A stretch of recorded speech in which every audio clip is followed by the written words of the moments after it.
Bismillahirrahmanirrahim. Assalamualaikum warahmatullahi wabarakatuh. Allahumma sholli ala sayyidina Muhammad wa ala ali sayyidina Muhammad. Ikhwan dan akhwat dimanapun Anda berada, di Jakarta, di Cibubur, di Batam, di Sukabumi, di Bondowoso, di Aceh, di Yogyakarta, kita jumpa lagi dalam acara Psikologi Keluarga bersama Ustadz Husein Alatas, Ustadz Abu Bakar Baraja, dan Mbah Hajah Nur Nuning. Alhamdulillah sudah hadir sini. Di sini juga ada tentu ada Atef Setiabudi, ada Alfa, ada Ustadz Hasan Sajali, dan juga Anis Malim. Kasus yang masuk ada 2, tentang seorang istri yang punya anak 4, anaknya sudah dewasa tapi suaminya Kristen. Sepertinya dia baru menyadari bahwa kawin dengan lain agama itu tidak boleh. Jadi dia sekarang mengalami kegelisahan yang luar biasa. Setelah lagi seorang istri yang punya suami sakit-sakitan, yang menafkahi keluarga dan bayar apa listrik istrinya. Sekarang suaminya sakit dan suka marah-marah. Nanti jelasnya akan dibacakan oleh Mbak Hajah Nur Nuning. Assalamualaikum Husein, Ustadz Abu Bakar. Baik, kita mulai acara ini dengan membaca Al-Fatihah. A'udzu billahi minasyaitonir rajim. Bismillahirrahmanirrahim. Alhamdulillahi Rabbil Alamin. Ar-Rahmanir Rahim. Maliki Yaumiddin. Iyyaka na'budu wa iyyaka nasta'in. Ihdinas siratal mustaqim, siratal ladzina an'amta 'alaihim, ghairil maghdubi 'alaihim waladdallin. Kita sudah membaca Al-Fatihah. Mudah-mudahan Allah mudahkan kita dalam menghadapi berbagai persoalan yang ada setiap harinya. Mbak Nuning, bisa dibacakan kasus detailnya seperti apa? Terima kasih Mas Krisna, Ustadz Husein, Ustadz Abu Bakar, dan semua yang bersama-sama Psikologi Keluarga Radio Silaturahim. Mudah-mudahan kasus hari ini mempersuasi kita untuk tahu lebih banyak ya. Ustadz, yang pertama kasusnya dari seorang wanita yang punya anak 2, suaminya tidak bekerja sudah cukup lama, sehingga semua kebutuhan sekolah, cicilan rumah, dan semua kebutuhan rumah tangga istri yang memenuhi. Suaminya sekarang ini sakit cukup parah, tapi sulit kalau diajak berobat secara medis, maunya herbal saja. Ditambah saat ini Ustadz, suaminya menjadi lebih kasar dengan istri dan anak-anaknya. Saat ini karena sakitnya semakin parah, nggak mau makan nasi dan nggak bisa makan nasi, biasanya hanya susu dan makanan yang lunak-lunak saja. Nah, sekarang ini si suami semakin parah, tapi semakin kasar terhadap dirinya, istrinya, dan juga terhadap anak-anaknya. Kalau pesan makanan dan dibelikan makanan cepat saji, kalau ngerasa nggak enak, dia langsung melempar makanan itu di hadapan istri dan anak-anaknya sambil mengucapkan kalimat yang kasar. Istrinya sangat tidak tahan dengan situasi ini. Sebetulnya sikap suami yang seperti ini sudah lama, tapi semakin parah sakitnya, semakin parah pula sikapnya. Anak pertama yang nggak cocok dengan ayahnya, kadang-kadang kedua kakak adik ini pun nggak mau masuk rumah kalau nggak bareng sama ibunya. Jadi dalam hal ini anak-anak juga tertekan secara mental. Sang ibu ini sudah tidak punya orang tua. Hanya ada 2 kakaknya yang sudah tahu dengan sifat adik iparnya. Jadi pernah mengusulkan untuk berpisah saja. Dan ketika menyampaikan masalah sakit suaminya ke orang tua suaminya atau mertuanya, ayah mertuanya sama, tidak mendukung untuk berobat medis. Jadi kalau berobat ya berobat yang herbal saja. Saat ini sang istri menjadi sangat tertekan sampai pernah menangis di kantor. Tapi dia juga kasihan kalau diminta berpisah dengan suaminya yang sedang sakit cukup parah. Mohon pencerahannya Ustadz Hussein dan Ustadz Abu Bakar. Itu yang pertama. Kemudian untuk kasus yang satunya lagi Ustadz. Ini dari seorang wanita berkeluarga, anaknya 4, semua sudah dewasa. Suaminya Kristen, meskipun si istri tetap Islam. Sepertinya sang istri baru menyadari kesalahannya bahwa perempuan muslim tidak boleh menikah dengan pria Kristen itu belakangan ini saja. Dan dia stres berat. Anaknya yang Islam cuma Islam KTP saja. Yang kecil masuk pesantren tapi sudah buka jilbab. Sekarang sang ibu ini stres berat. Hampir setengah gila Ustadz memikirkan dosa-dosanya. Mereka belum bercerai. Apa yang harus dilakukan Ustadz? Terima kasih. A'udzubillahi minasyaitonirrajim. Bismillahirrahmanirrahim. Alhamdulillahi rabbil alamin. Hamdan katsiran tayyiban mubarakan fih kama yuhibbu rabbuna wa yarda. Allahumma salli ala Muhammadin wa ali Muhammad. Assalamu alayka ayyuhan nabiyyu wa rahmatullah wa barakatuh. Assalamu alayna wa ala ibadillahi salihin. Wassalamu alaikum ayyuhal ikhwatul mu'minun wal akhwatul mu'minat wa rahmatullah wa barakatuh. Allahumma atina min indika rahmah wa 'allimna min ladunka ilman nafi'a wa anfa'na bima 'allamtana. Allahumma inna na'udzu bika an nadhilla aw nudhal aw nazilla aw nuzal aw nadhlima aw nudhlama aw najhala aw yujhala. Amma ba'du, ikhwan akhwat yang dirahmati Allah. Bersama Ustadz Abu Bakar Barajak pagi hari ini, ditemani oleh Ibu Hajjah Nur. Ada pula di tengah-tengah kita Ustadz Abdul Hasan Asyadzili Ateb, seluruh kerabat kerja di studio. Semoga kita bersama Radio Silaturahim bersama-sama berjalan menuju Allah. Memperbaiki yang kurang, demikian pula menyempurnakan apa-apa yang perlu disempurnakan, meluruskan hidup kita apabila terdapat kebengkokan di dalamnya. Dan kita bersama-sama berjalan dalam rangka mendekatkan diri kita kepada Allah Subhanahu wa Ta'ala. Bukan untuk membangun kefanatikan kepada Radio Silaturahim, tapi kita ingin kita bersama Radio Silaturahim membimbing dan mengajak manusia kembali kepada Allah. Kasus yang pertama. Seorang wanita bersuamikan seorang laki yang bertahun-tahun tidak bekerja. Sudah memiliki anak, sebanyak 2 orang anaknya. Sepenuhnya yang memberikan nafkah keluarga istri, membayar cicilan rumah juga istri, semua kebutuhan rumah istri yang menanggung. Sedangkan suaminya bertahun-tahun tidak bekerja dan pada akhir-akhir ini dalam keadaan sakit.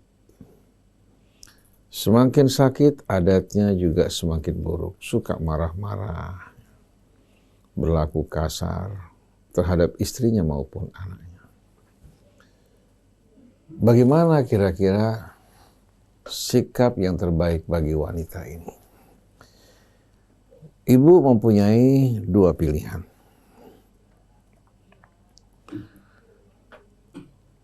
Sebagai seorang suami yang Allah Subhanahu wa Ta'ala serahkan urusan nafkah keluarga kepada pihak suami. Sebagaimana firman Allah, ar-rijalu qawwamuna 'alan nisa. Bima faddalallahu ba'dahum wa bima anfaqu, bima faddalallahu ba'dahum 'ala ba'din wa bima anfaqu min amwalihim. Jadi Allah jadikan tugas untuk memimpin, mendidik, meluruskan pada kaum pria dengan keutamaan yang Allah berikan atas masing-masing. Dan juga dengan nafkah yang mereka infakkan buat keluarga mereka. Tapi dalam kasus ibu, suami tidak memberikan nafkah, malah ibu yang bekerja. Ditambah lagi, si suami dalam keadaan sakit, perilakunya juga semakin buruk. Nah, ibu dalam hal ini punya dua pilihan. Satu, ibu bersabar, menerima dengan mengharapkan ridha Allah. Ibu jadikan ini sebagai ujian yang diharapkan menghapuskan dosa ibu, mengangkat derajat ibu. Ini kembali kepada pilihan dan ketulusan ibu, bukan keharusan. Jadi kalau ibu dengan tulus, ikhlas, berpikir mau bersabar menghadapi suami yang seperti ini, bukan hanya tidak menjalankan tugasnya, tapi juga menjadi beban. Bukan hanya secara materi, tapi juga secara moral, tidak memberikan ketenangan. Nah, kalau ibu bersabar, mudah-mudahan ibu mendapatkan kemuliaan di sisi Allah. Karena para nabi juga orang-orang yang soleh dalam hidup ini mengalami cobaan. Nah, pilihan yang kedua, ibu bisa meminta untuk dipisahkan dari suami ibu. Ibu merasa tidak tahan, dia tidak menjalankan kewajibannya. Kalau seandainya dia sakit tapi bersikap lemah lembut, dia tidak bekerja membantu istri di rumah, membantu untuk menangani sebagian urusan, ya. Dia tidak bekerja bukan karena kemalasan, tapi karena sulitnya mungkin untuk mendapatkan pekerjaan. Atau dia tadinya bekerja kemudian mengalami kecelakaan, sakit. Atau di PHK dari pekerjaannya. Mengingat dulu dia merupakan suami yang baik, dalam hal ini ibu harus bersabar. Karena yang terjadi padanya bukan pilihan kemauan dia. Tapi yang terjadi pada kasus suami ibu ini, ya, dia sudah tidak bekerja, tidak menjalankan tugas sebagai suami, kemudian sakit juga menjadi beban istri, kemudian yang tidak menyenangkan perilakunya yang tidak baik. Nah, kalau ibu minta untuk dipisahkan, itu menjadi hak ibu. Ibu bisa kembalikan suami ibu kepada siapa? Kepada orang tuanya. Karena orang tuanya yang menjadi apa? Penanggung jawab terhadap suami ibu, bukan ibu. Tapi suami yang bertanggung jawab pada ibu. Jadi kalau ibu memutuskan untuk berpisah dari suami ibu, ibu punya hak. Tapi kalau ibu bersabar, itu akan lebih baik lagi. Mudah-mudahan ibu bersabar dalam hal ini, Allah gantikan dengan yang lebih baik dan lebih sempurna. Tapi kalau ibu merasa tidak nyaman, begitu juga anak-anak mengalami dampak psikologi yang tidak baik, ibu punya hak untuk minta dipisahkan dari suami yang semacam ini. Atau ibu berikan peringatan pada suami ibu. Kalau ibu ingin bersabar, menerima, ibu berikan peringatan.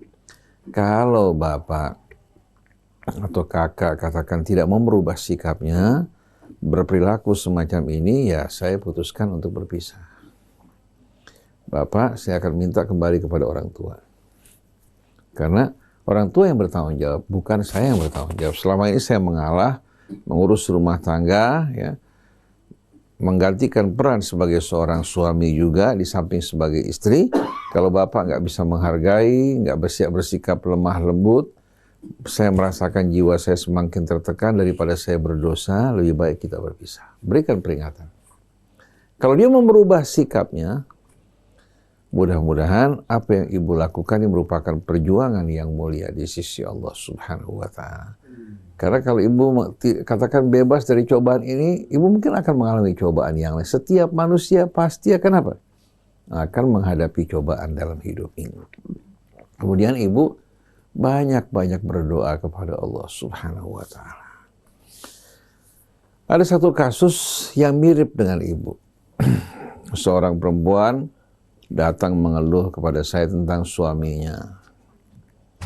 Suaminya yang tidak menjalankan kewajiban dia, tidak memberikan nafkah batin, tidak adil, ya. Si istri juga sakit-sakitan. Si istri terus menuntut, tidak puas dengan sikap suami, dan sudah memiliki beberapa orang anak. Lalu dia berpikir untuk bercerai. Saya tanya, kalau kamu berpisah, coba apa sekarang kira-kira keuntungannya? Apa keuntungannya? Kalau kamu berpisah, hati kamu akan tenang, nyaman, ya, hidup kamu akan lebih damai. Kamu lakukan pilihan ini tanpa apa? tanpa sedikit pun kebimbangan. Tapi kalau kamu memutuskan untuk berpisah hanya karena dorongan emosi, nanti setelah berpisah kamu menyesal. Betul nggak? Akhirnya Allah kasih, subhanallah. Apa yang terjadi? Yang terjadi tidak lama kemudian suaminya meninggal. Dia juga pada saat itu apa? Dia berduka, bersedih. Kenangan yang indah dari suaminya kembali terbayang. Pada saat emosi kan lupa. Ada lagi kasus lagi Mbak Nuni. Satu perempuan. Betul-betul jengkel pada suaminya. Suaminya beristri 2. Si istri yang tua ini selalu melihat belanja yang dikeluarkan oleh pihak yang muda. Kebetulan punya beberapa orang anak. Jadi semua perbelanjaan tagihan kan masuk ke rumah suaminya, istri baca. Semakin marah hati, semakin berapi-api. Sisi telepon sama saya, bagaimana kalau saya berpisah dari suami? Saya bilang, ibu saya mau tanya, kalau ibu berpisah, ya, ibu katakan keluar dari rumah ini, rumah ibu akan diisi oleh yang kedua. Ibu walaupun berpisah, tapi kan kenangan nggak bisa begitu aja dihapuskan. Kalau ibu masih sebagai istri, ibu bisa marah, bisa protes, bisa kritik, bisa membela juga anak-anak ibu. Tapi begitu bukan sebagai istri lagi, kalau ibu ikut bicara, dia akan bilang apa? Kamu punya hak apa bicara? Kamu bukan istri saya lagi. Akhirnya tetap sakit hati ibu ini, tetap akan apa ibu rasakan. Sabar beberapa saat, insya Allah mudah-mudahan Allah berikan jalan keluar. Si istri yang pertama ini cukup baik Mbak Nuni. Akhirnya Allah kasih, subhanallah, ternyata suaminya marah sama yang kedua, berpisah. Kenapa? Menuntut secara berlebih-lebihan. Dia bandingkan istri yang pertama, yang baik dan mulia ini apa? Tidak pernah minta macam-macam. Akhirnya ditinggalkan yang kedua. Padahal yang kedua masih muda belia.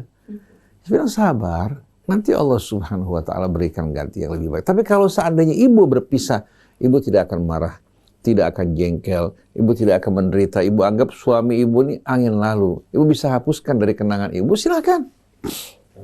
Nah sekarang kalau seandainya ibu pisah, ibu bisa nggak lepaskan? Nggak bisa Ustaz. Ini lebih baik kamu telan, sabar beberapa saat, insya Allah Allah berikan jalan keluar. Nah berkaitan dengan kasus ibu ini, ibu punya pilihan. Satu, bersabar, mengharapkan ganjaran dari Allah. Anggap aja suami ibu seperti anak ibu yang paling kecil. Atau ibu minta berpisah.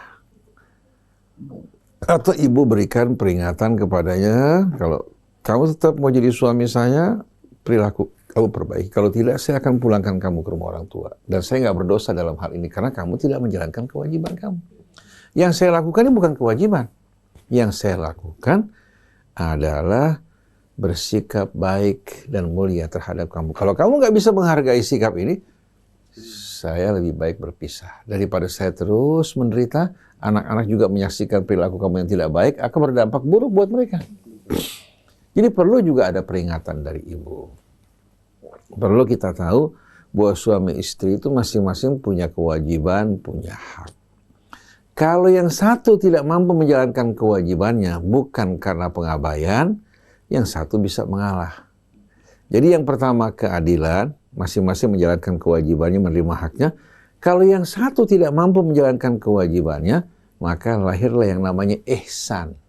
Ihsan itu saya mengalah dari hak saya. Contohnya seorang perempuan ya, ternyata apa? Dia habis melahirkan, tahu-tahu mengalami kelumpuhan. Tidak mampu untuk menjalankan tugas sebagai istri. Tidak pantas kalau seorang laki-laki menjumpai istri seperti ini, dia mau ceraikan. Saya kenal satu orang, punya istri semenjak melahirkan mengalami kesulitan, bertahun-tahun suaminya dengan setia mendampingi istri, tidak pernah berpikir untuk menikah. Sampai istrinya meninggal dunia.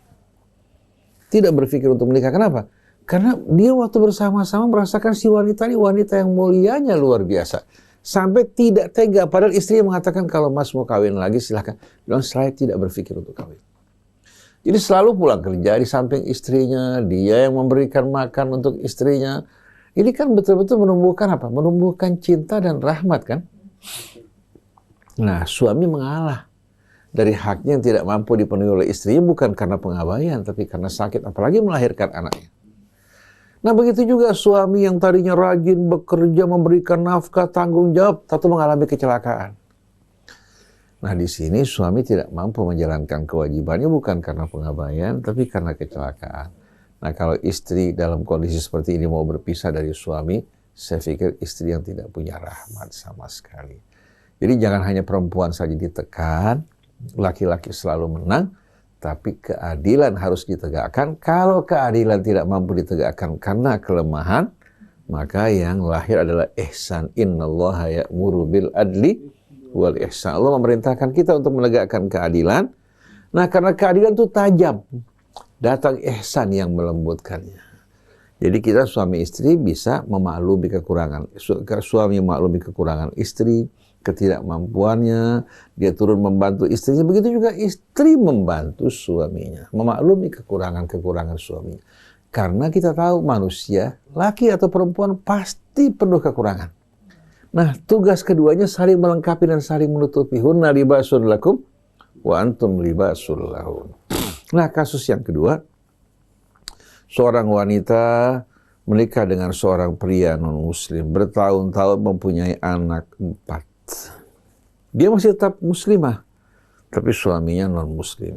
Setelah dia tahu bahwa dirinya melakukan kesalahan karena menikah dengan pria non-muslim, dia menyesal hingga mengalami stres yang berat. Apa yang harus dilakukan? Pertama-tama, ibu bertaubat dari kesalahan ibu. Ibu melakukan kesalahan, dan saya juga mungkin maklum karena hampir dikatakan bahwa pelajaran agama ini belum tersosialisasi dengan baik. Kebanyakan agama dimulai dari aturan, dari hukum, dari fikih, tidak bicara mengenai apa? Mengenai aspek sosialnya, kehidupan rumah tangga sebagaimana yang diterangkan dalam Al-Quran. Hingga banyak wanita-wanita muslimah karena jatuh cinta terjebak menikah dengan pria non-muslim. Padahal ini dilarang oleh Allah. Maka dalam kondisi seperti ini, ibu kalau sudah menyadari, ibu tobat. Kemudian ibu tidak mengulangi yang salah. Ibu dengan sendirinya tidak lagi bergaul bersama suami. Atau ibu berkata pada suami, saya akui bahwa saya hidup bersama kamu, saya juga mencintai kamu, tetapi mengingat agama melarang saya untuk melakukan hal ini, saya takut kepada Allah. Kalau seandainya Bapak mau masuk ke dalam Islam, agama yang dibawa juga oleh Al-Masih, yang dibawa juga oleh Nabi-Nabi sebelumnya. Kalau Bapak mau, saya siap untuk hidup bersama Bapak hingga akhir. Coba Bapak pelajari mengenai Islam dengan baik, mengenai ketuhanan dalam Islam, tuntunan agamanya. Kalau Bapak merasa ingin masuk ke dalam Islam, kita sama-sama. Tapi kalau Bapak tetap dalam agama Bapak, saya mohon maaf. Hubungan kita sampai di sini.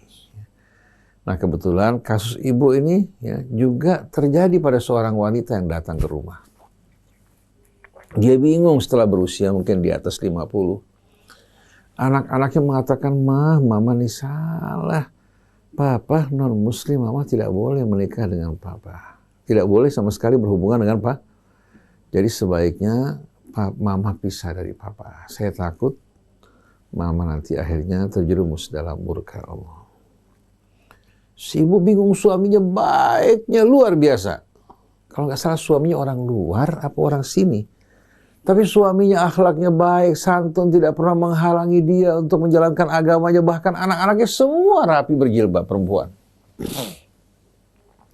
Saya bilang, ibu cinta pada suami, dengan suami yang akhlaknya seperti ini pantas, manusiawi. Tapi mana yang harus didahulukan? Perintah Allah yang menciptakan kita, yang meletakkan rahmat di hati kita, yang menciptakan suami ibu, atau ibu mengutamakan suami. Jadi menurut saya ibu bertobat, tidak bergaul dengan suami. Coba ibu sampaikan perasaan ibu kepada suami. Katakan bahwa saya ini bertahun-tahun hidup bersama kamu, akhlak kamu juga akhlak yang saya lihat sebagai akhlak seorang muslim. Saya ingin bersama-sama kamu di dunia dan di akhirat, bukan hanya di dunia. saya mengajak kamu masuk ke dalam Islam. Coba pelajari Islam. Kalau kamu mau masuk dalam Islam, kita bersama-sama hingga akhir. Tapi kalau tidak, kita berpisah. Coba sampaikan. Sampaikan dengan lembut. Nah, orang bertanya, bagaimana Ustadz masalah anak yang sudah lahir dari perkawinan antara muslimah dan non-muslim? Saya bilang anak tersebut yang sudah lahir, hukum tidak berlaku apa? Tidak berlaku ya, surut ke belakang. Tidak berlaku surut ke belakang. Artinya hukum berjalan ke depan. Nah, wanita ini sebelumnya dalam keadaan tidak tahu. Dia menikah ya melalui ijab qabul. Ijab qabul. Artinya orang tua menikahkan putrinya, si laki-laki menerima. Maka kita tidak menganggap anaknya merupakan anak yang lahir di luar hubungan yang sah. Melalui ijab qabul. Tapi yang jadi persoalan, wanita ini menikah dengan pria non-muslim. Kalau si bapak masuk ke dalam Islam, selesai semua, nggak ada persoalan. Kalau ada pria non-muslim kawin dengan wanita non-muslim, ya, punya anak, kemudian mereka masuk ke dalam Islam, perlu nggak diislamkan lagi? Tidak pernah kita mendengar Rasulullah mengislamkan orang-orang yang non-muslim ya, untuk menikah kembali, nggak ada sama sekali. Jadi pernikahannya melalui ijab dan qabul, cuma berada di tempat yang salah. Nah, kita ingin dengan cara bijak, si wanita menyampaikan kepada suaminya, saya memilih Allah, walaupun saya cinta pada Bapak. Nah, kalau Bapak mau bersama-sama jalan di atas jalan Allah, kita akan melanjutkan hidup kita, mudah-mudahan rahmat lebih besar. Berkata yang baik, ajak, apalagi sudah berpuluh-puluh tahun hidup, ajak dia untuk membaca Al-Quran, membaca juga ketuhanan dalam Islam yang begitu indah. Karena kebanyakan non-muslim juga tidak bisa dikatakan sebagai orang Katolik atau Protestan, karena kebanyakan mereka tidak memahami agama mereka. Nah, yang repot juga kalau ulamanya tidak paham agama. Hanya mengajarkan hal-hal yang tidak berarti. Masalah baca bismillah pelan-pelan, atau menggerakkan jari, atau meletakkan tangan di dada atau di perut. Masa Islam hanya sebatas ini? Akhirnya membuat orang lari dari Islam. Ada penampilannya katanya sunni, laki yang perempuan begitu. Tahu-tahu sikapnya kasar pada istri. Arogan dan kejam. Ada lagi seorang wanita jilbabnya jilbab syar'i. Dan dia seorang dokter, tapi kelakuannya keji terhadap pasiennya. Berbuat zalim terhadap pasien yang luar biasa. Si pasien mengalami kecelakaan ya, akibat dari ulah perbuatannya. Sikapnya juga kasar, padahal jilbabnya syar'i. Jadi orang-orang seperti ini mempermalukan Islam. Kemana perginya misi Nabi kita? Innama bu'ithtu liutammima makarimal akhlak. Akhlak yang baik ini memberikan pesona yang amat indah. Tapi akhlak yang buruk akan membuat orang menjauh. Nah, kalau Islam yang indah dibawakan oleh orang yang akhlaknya buruk, apa jadinya? Nah, suami tadi yang non-muslim, di mata si wanita ini akhlaknya baik, lembut, bahkan tidak menghalangi istrinya untuk apa? Menjalankan agamanya. Nah, laki-laki ini menunjukkan bahwa sebetulnya dia bukan orang yang fanatik terhadap agamanya. Coba diajak dengan lemah lembut. Dan terbukti ada satu perempuan datang ke rumah bawa anaknya, ya, orang India, suaminya. Dia mengeluhkan suaminya sudah masuk Islam waktu nikah sama dia. Setelah dia punya anak cukup besar, suaminya pindah lagi agama. Saya bilang, kamu panggil suami kamu. Katakan, mulai saat ini saya tidak bisa kumpul lagi bersama kamu karena kamu sudah keluar dari Islam. Ini keyakinan saya dalam agama. Kalau kamu mau menjadi seorang muslim yang baik, menjalankan perintah Allah, saya akan tetap bersama kamu. Tapi kalau tidak, saya minta maaf. Tapi bukan hanya begitu aja. Coba suruh baca buku-buku Islam. Akhirnya si laki-laki mulai baca buku keislaman. Setelah dia paham, dia nyatakan dirinya masuk Islam. Dan yang kali ini masuknya dalam pemahaman. Jadi memang kalau sudah antara tuntunan agama kemudian berhubungan dengan cinta, ini yang paling sulit, luar biasa. Begitu juga kalau bercampur dengan kebencian, kita benci pada orang, ya, padahal yang dilakukan benar. Akhirnya karena kebencian kita melakukan perbuatan yang salah. Jadi kesimpulannya buat ibu bertobat kembali pada Allah. Pintu taubat sebelum datangnya sakaratul maut terbuka dengan luas. Allah akan ampuni dosa ibu. Tapi ibu mulai sekarang jangan kumpul lagi bersama suami, kemudian berikan tawaran pada suami. Kalau suami mau masuk ke dalam Islam, ibu lanjut. Kalau tidak, ya, ibu berpisah dari suami. Ibu tidak perlu takut. Begitu ibu memilih Allah, Allah akan dampingi ibu. Jadi jangan dibuat risau, dihantui oleh berbagai macam ketakutan. Mudah-mudahan ini bermanfaat buat ibu. Kalau perlu ibu mau datang juga ke Radio Silaturahim, boleh berjanji kita akan bicara bersama-sama. Wallahu a'lam. Jadi Mas Krisna, yang namanya sabar itu 5 huruf yang luar biasa sekali. Mudah-mudahan kita semua masih bisa menggenggam dengan erat ya, ikhwan akhwat. Lantas atas 2 kasus ini, apa kata Ustaz Abu Bakar Baraja? Mari kita simak. Bismillahirrahmanirrahim. Assalamualaikum warahmatullahi wabarakatuh. Waalaikumsalam. Alhamdulillah. Begitu indahnya ayat-ayat Allah yang diperdengarkan dengan pendengaran yang sebenarnya. Begitu merdunya ketika ayat-ayat itu benar-benar tersimak ke dalam hati kita. Dan yang lebih penting, bagaimana ayat-ayat Allah ini benar-benar dijalankan. Pada saat itu kita tidak akan pernah tersesat ketika kita menghadapi itu. Insya Allah kita benar-benar istiqamah terhadap apa-apa yang ditetapkan oleh Allah. Insya Allah ketika kita tidak memahaminya, ketika kita tidak mengetahuinya, insya Allah Allah maafkan. Namun kita harus kembali. Bukan berarti sudah terlanjur. Kata terlanjur inilah yang sering terjadi kepada masyarakat. Nanti kalau saya berhenti bagaimana nantinya? Seperti kasus seorang istri yang sudah menikah bersama dengan seorang non-muslim. Ya, ketika dia sudah begitu lama punya anak banyak, kemudian dia sadar, dia menyadari bahwa tidak boleh menikah dengan non-muslim. Ketika itu menyadari, apakah dia sudah terlanjur? Tidak. Berhenti pada saat itu. Ketika kita sadar, yakinkan bahwa itu salah. Dan kemudian kembali kepada Allah. Pertama bertobat.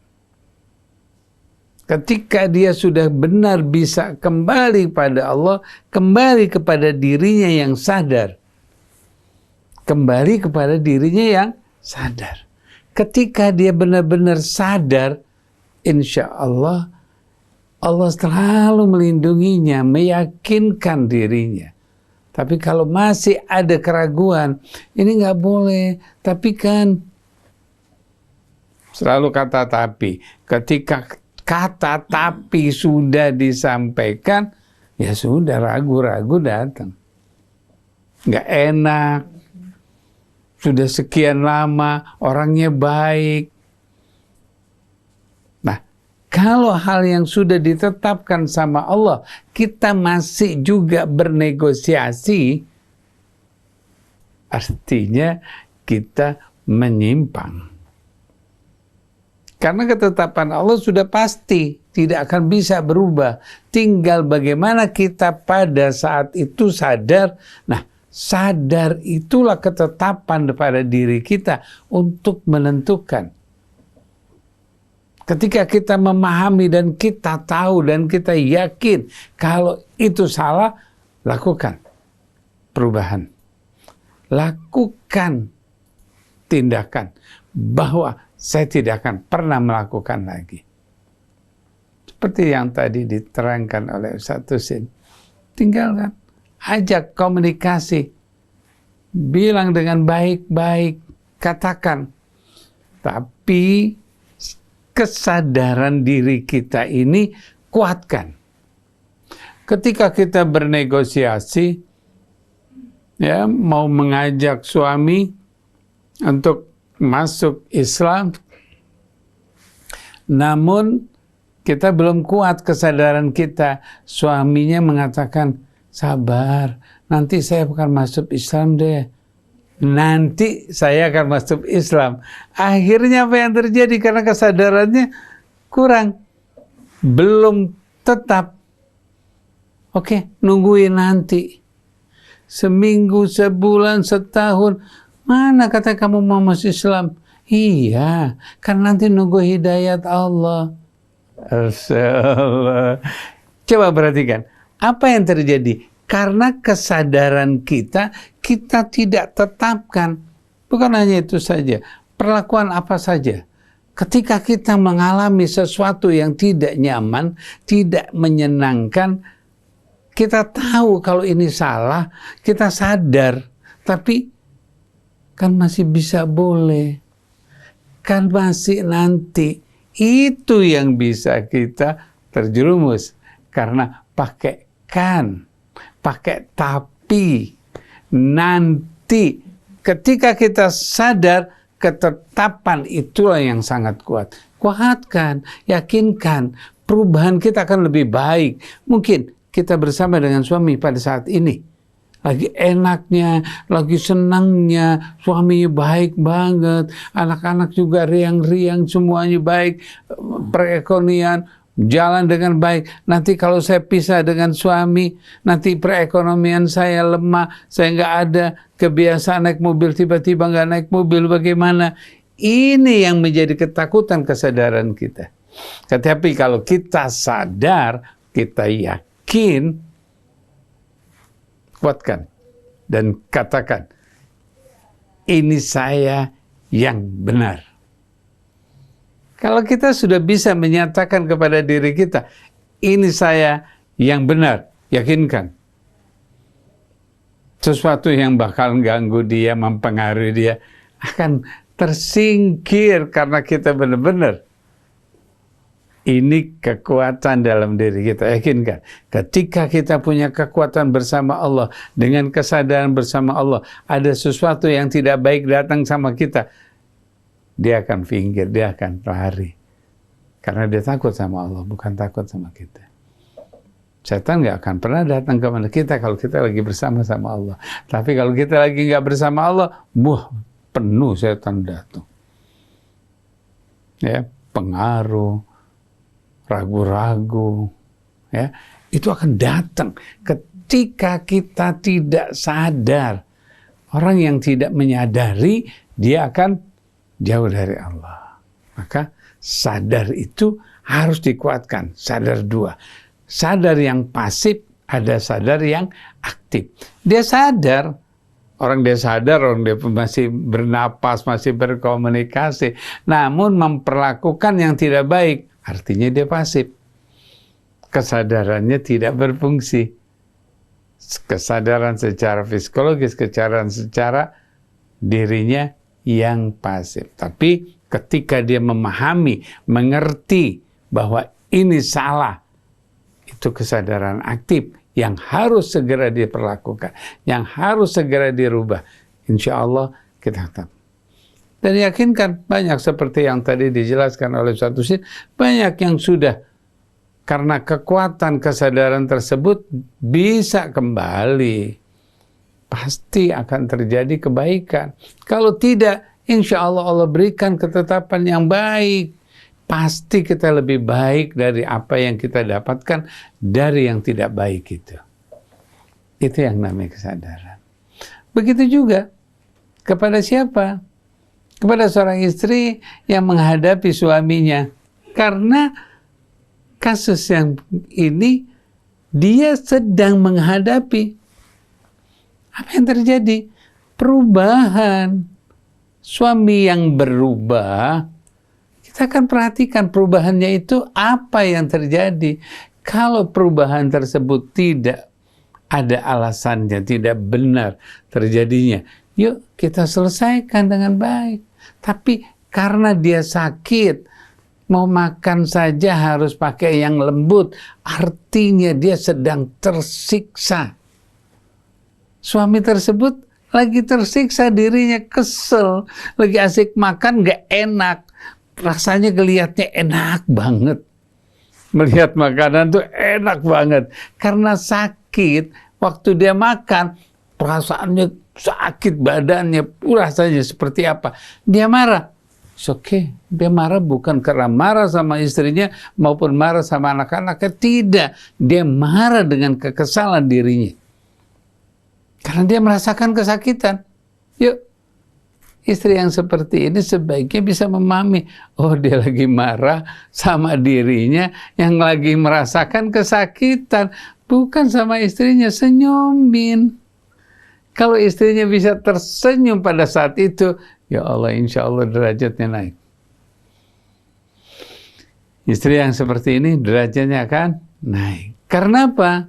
Sang istri melihat bahwa suaminya sedang berjuang melawan penyakitnya, namun dia nggak mampu, nggak kuat, dia marah. Dia lakukan kemarahan tersebut karena perjuangan. Kita sebagai seorang istri, pada saat menghadapi itu, perhatikan bahwa dia marah karena perbuatannya, bukan karena perbuatan kita. Kalau istrinya yang suka iseng, ngeledekin, ya, udah tahu nggak bisa makan yang keras, nggak tahu dikasih makanan yang keras, dia marah, ya salahnya si istri. Istrinya yang salah. Kenapa? Udah tahu makanan dia nggak bisa makanan yang keras, berikan yang lembut-lembut. Tapi yang lembut kemudian dia marah-marah, apa yang terjadi sama dirinya? Itu yang pertama. Yang kedua, seorang istri memang harus memperhatikan kalau dia marah, informasikan terus. Kalau dia masih mempunyai kesadaran, masih bisa berpikir, hanya emosi yang terpancing, ambil kesadarannya, sampaikan. Coba kamu marah, kamu bertambah sakit. Kalau kamu marah, kamu bertambah sakit. Coba sekarang kamu tersenyum. Tapi bukan pada saat lagi marah, selesai, dia lagi tenang, coba, tadi waktu kamu marah, kamu sedang sakit. Coba kamu sekarang tersenyum. Ketika dia melakukan senyuman, di saat itu, dia merasakan, oh iya ya. Coba sekarang lagi enak nih, coba kamu lihat sekarang, badan kamu enak. Kalau kamu marah, kamu bertambah sakit. Berikan ingatan. Bukan kita ketakutan. Kalau kita ketakutan, kita tambah kesel, kita marah, kita nggak kuat, kita emosi sama suami, maka terjadilah konflik. Kalau kita mau melakukan itu. Tapi si suami nggak mau diajak berobat, maunya pakai herbal. Oke, itu kemauannya dia. Bagaimana caranya? Berikan informasi bahwa yuk sekarang dipakai herbal, yuk tawarkan pakai berobat. Kalau nggak mau juga, ayahnya mendukung, ayahnya pokoknya maksa nggak boleh dibawa ke rumah sakit, harus pakai herbal, pakai seperti ini, seperti itu. Ayahnya yang maksain. Bilangin sama ayah, monggo ya bawa anakmu. Bahasanya seperti itu. Silakan kalau ayahnya seperti itu, pulangkan. Ya, pulangin. Maaf, tanggung jawabnya ayah sekarang, bukan saya lagi. Saya bukan tanggung jawabnya. Kalau ayahnya tetap bersikeras tidak ingin. Namun kalau ayahnya bilang, itu kamu kan sudah berkeluarga, itu urusan kamu sendiri. Yuk, istrimu. Istrilah nantinya akan meningkat derajatnya dari Allah. Lakukan. Insya Allah Allah tambah derajatnya. Seperti yang tadi juga dijelaskan sama Ustaz Husin. Kalau kitanya emosi terus ya, kita ke emosi, tapi tiba-tiba itu ditanamkan terus. Mau bisa, nggak bisa, serba salah. Karena kita gunakan emosi. Karena kita gunakan namanya, kita paksakan diri kita. Nggak enak. Tapi kita ikutkan. Bagaimana yang terbaik? Jangan paksakan diri kita apa yang kita mau, tapi perhatikan apa yang bisa kita lakukan. Gunakan perhatian kita. Tinggalkan. Itu ada aturan yang penting. Di syar'i sudah dijelaskan seperti yang tadi satu jelaskan. Kalau memang dia sudah tidak mampu lagi dan orangnya sudah tidak lagi bisa diperbaiki juga dan itu mengganggu, anak-anak terganggu, diri seorang istri juga terganggu karena seperti misalnya lagi mau pergi kerja dimarahin nggak boleh bekerja misalnya. Nah, itu ya harus dibicarakan, ditegaskan. Sorry, kalau yang seperti ini mau apa lagi kita? Kita mau bagaimana ya? Tinggalkan, tegas, ajak bicara dengan baik-baik. Tentukan syar'inya ada hak yang kita harus lakukan. Seorang istri punya hak untuk mengatakan tidak. Kalau si bersikeras terus, ya selesaikan. Insya Allah, Allah akan membantu kita di situ. Jadi, bagaimana kita mengingatkan? Yang penting diri kita dulu, sebagai seorang istri, meyakinkan bahwa bukan marah sama dirinya, bukan marah sama istri, bukan. Dia sedang marah sama dirinya. Sehingga kitanya juga nggak kesel. Jadi waktu kalau minta berpisah pun nggak ada perasaan kesel. Kalau berpisah dengan perasaan kesel, pasti nyesel. Oke? Maka jangan kalau kita berpisah, mau mengadakan berpisah, gunakan akal. Maka aturan-aturan itu jelas. Sehingga nggak ada penyesalan.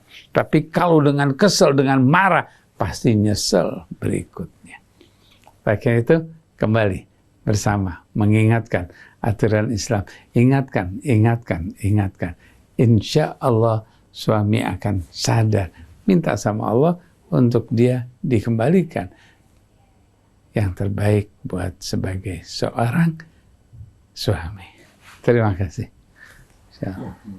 Masya Allah, Ustadz masih ada sedikit waktu, mungkin bisa ditambahkan?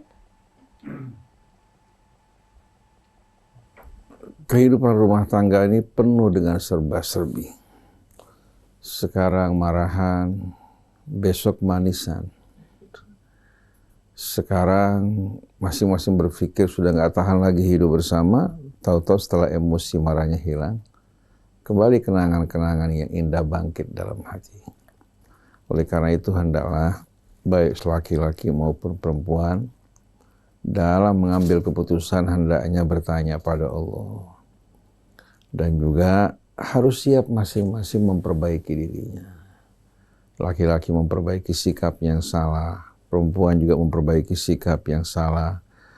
Tapi repotnya di tengah-tengah kemajuan saat ini masih banyak pria yang berpikir dengan pola jahiliyah. Menganggap perempuan, kamu tahu apa sih? Perempuan ya, seolah-olah sudah cukup haknya diberikan nafkah, diberikan kendaraan, diberikan macam-macam, tanpa diperhatikan perasaannya. Kalau yang dinikahi boneka, memang boneka atau robot tidak memiliki perasaan. Tapi seorang wanita memiliki perasaan, begitu juga seorang pria. Dan Allah tidak jadikan laki-laki sebagai penindas wanita, tapi Allah jadikan mereka sebagai pasangan. Wa ja'ala bainakum mawaddatan warahmah. Dan litaskunu ilaiha, bukan hanya laki-laki yang merasakan rasa sakinah, perempuan juga merasakan rasa sakinah bersama suaminya. Ini yang akan memupuk kecintaan, yang akan memudahkan mereka dalam mengarungi kehidupan dan mendidik anaknya. Oleh karena itu kenapa harus seiman? Karena kalau seiman, visi dan misi hidupnya apa? Sejalan. Oleh karena itu Allah berfirman dalam suratul Baqarah, وَلَا تَنْكِحُوا الْمُشْرِكَاتِ حَتَّى يُؤْمِنُوا. Jangan kalian menikahi wanita-wanita musyrik hingga mereka beriman. Wala amatun mu'minatun khairum min musyrikatin walau a'jabatkum.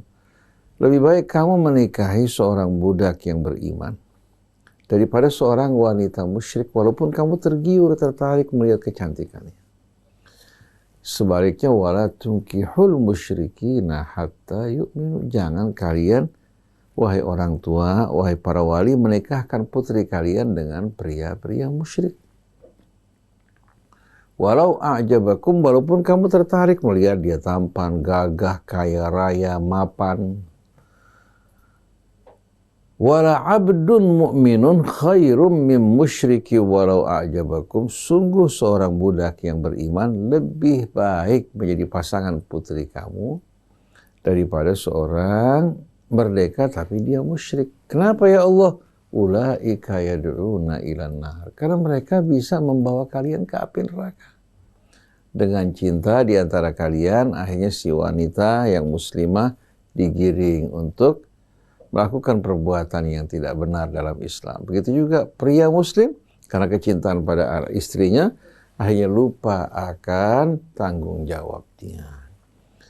Wallahu yad'u ilal maghfirati, ilal jannati wal maghfirati bi'idnih. Dan Allah mengajak hamba-hambanya untuk masuk ke dalam surga dan menerima ampunannya. Kadzalika yubayyinullahu ayatihi linnas la'allahum yatadzakkarun. Demikianlah Allah jelaskan ayat-ayatnya bagi manusia ini agar menjadi pelajaran buat mereka.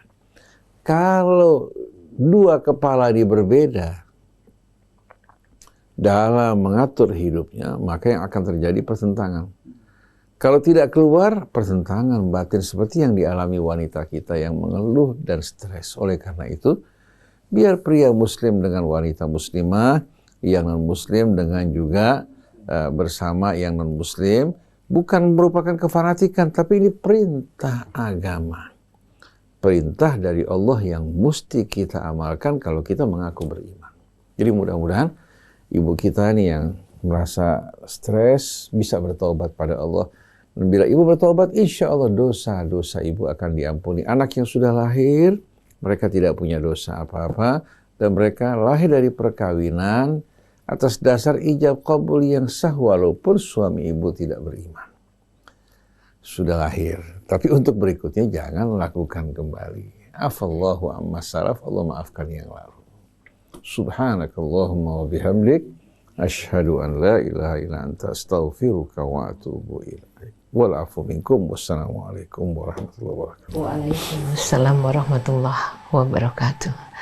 Kita semua belajar. Setiap kali kesulitan atau apapun juga semoga meningkatkan kedekatan kita dan semakin istiqomah berada di jalan Allah. Mas Krisna, waktu kita habis.